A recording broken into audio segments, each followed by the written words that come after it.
Geda gedi geda oh.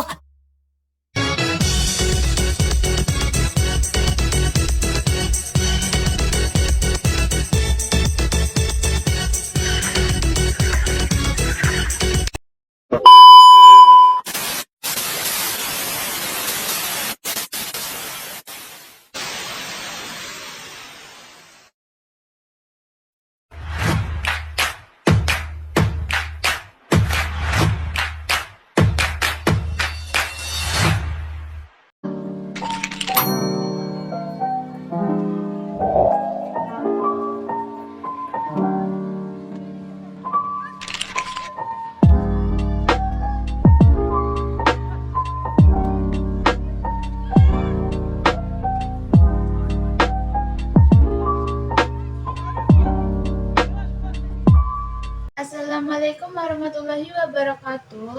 Hai everyone, perkenalkan nama saya Windy Ananda Kusumawardani dengan NPM 245920101006 dari kelas TIC semester 1, mata kuliah Teori Organisasi Bisnis, dosen pengampu Bapak Alif Ilham Akbar Fatriansyah, MSA.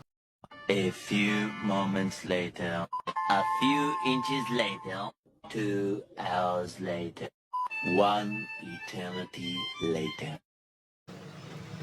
Di sini saya akan menjawab soal ujian akhir semester dari Pak Alif dengan soal langkah-langkah dalam merencanakan SDM yang efektif.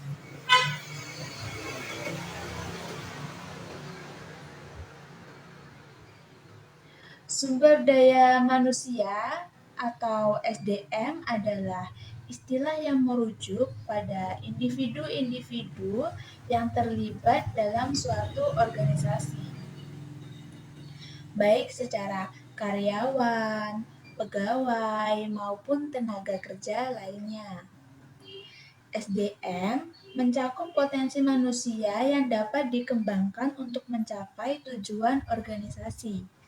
Menurut Kamus Besar Bahasa Indonesia, SDM merupakan potensi manusia yang dapat dikembangkan dalam proses produksi.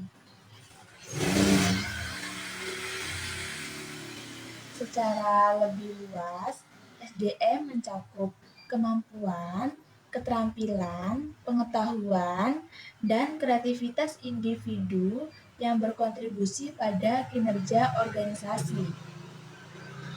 SDM tidak hanya berfungsi sebagai sumber daya, tetapi juga dianggap sebagai aset penting yang dapat meningkatkan produktivitas dan daya saing organisasi. Dalam konteks ini, manajemen SDM berfokus pada pengelolaan individu untuk mencapai efektivitas dan efisiensi dalam organisasi.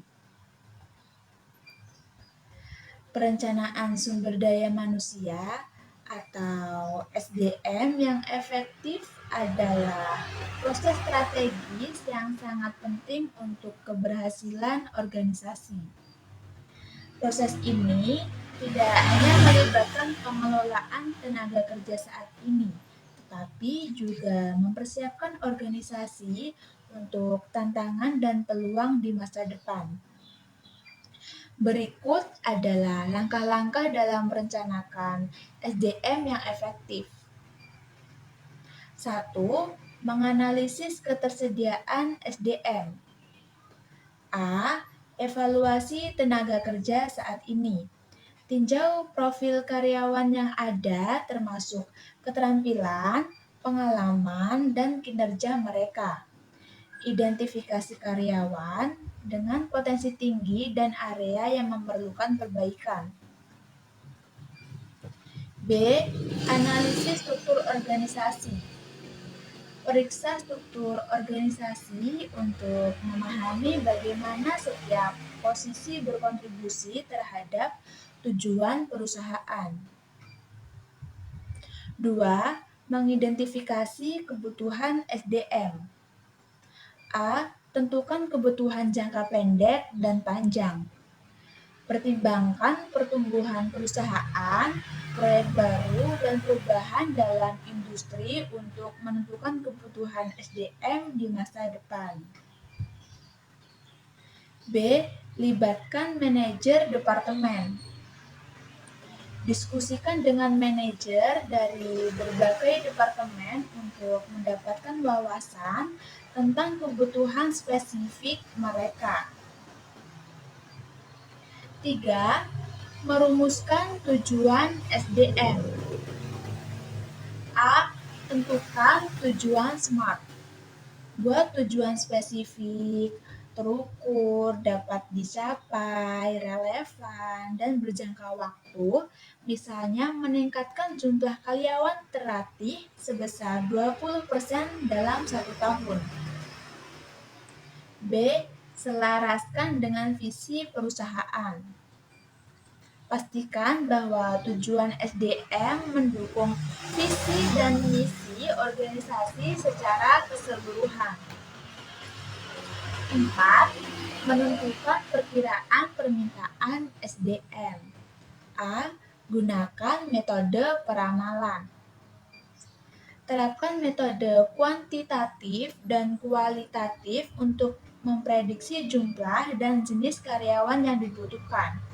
Metode ini bisa mencakup analisis tren, survei pasar, atau model statistik. B. Pertimbangan faktor eksternal. Perhatikan faktor ekonomi, demografi, dan tren industri yang dapat mempengaruhi permintaan tenaga kerja. 5. Merancang strategi rekrutmen dan pengembangan.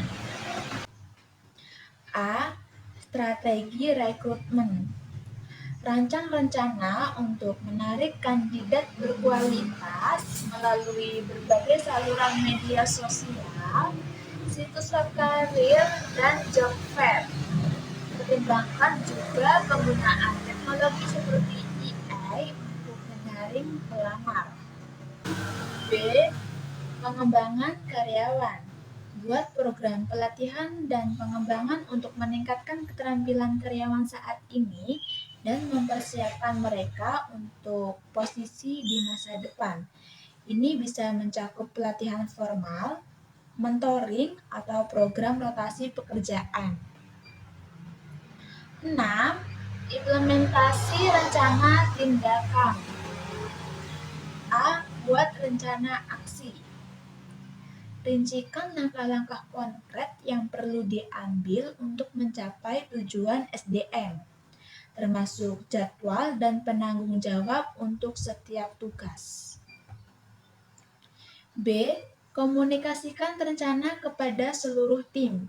Pastikan semua pihak terkait untuk memahami rencana dan peran mereka dalam implementasinya. 7. Evaluasi dan penyesuaian. A. Tinjau hasil secara berkala. Lakukan evaluasi rutin terhadap pencapaian tujuan SDM. Gunakan metrik seperti retensi karyawan, kepuasan kerja, dan produktivitas untuk menilai efektivitas rencana. B. Lakukan penyesuaian yang diperlukan. Berdasarkan hasil evaluasi, sesuai strategi dan rencana tindakan untuk mengatasi tantangan atau perubahan dalam kebutuhan organisasi. Dengan mengikuti langkah-langkah ini secara sistematis, UMKM dapat merencanakan SDM yang tidak hanya memenuhi kebutuhan saat ini, tetapi juga siap menghadapi tantangan di masa depan. Kesimpulannya, perencanaan SDM yang efektif adalah proses berkelanjutan yang memerlukan perhatian dan penyesuaian secara berkala. Dengan mengikuti langkah-langkah di atas, organisasi dapat memastikan bahwa mereka memiliki tenaga kerja yang tepat untuk mencapai tujuan strategis, serta mampu beradaptasi dengan perubahan lingkungan bisnis yang dinamis. Sekian penjelasan dari saya. Apabila ada kekurangan atau salah kata, saya mohon maaf. Kepada Allah saya mohon ampun. Saya akhiri. Wassalamualaikum warahmatullahi wabarakatuh.